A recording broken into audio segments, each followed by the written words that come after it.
How to use the WorkZen calendar. As you can see, starting from top to bottom, on the top left-hand side, we have the option to view all of your scheduled items, whether they are visits, reminders, or tasks. You can also select what team members you want to view, whether it's your managers, your technicians, or just your own.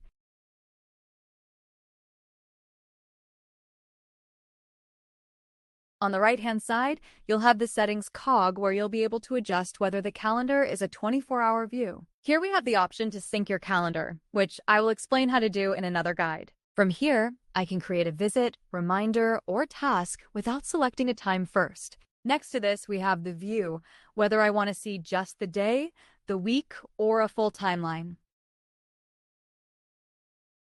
Back to my week view, as you can see, we've got tasks that can run for the whole day in the top section.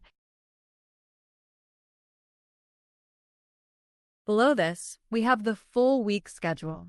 I can see what customers these are for, and I can also see which one of my technicians this is assigned to.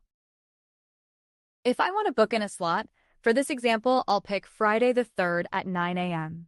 Here, I can also select where I want to book a visit, a reminder, or a task.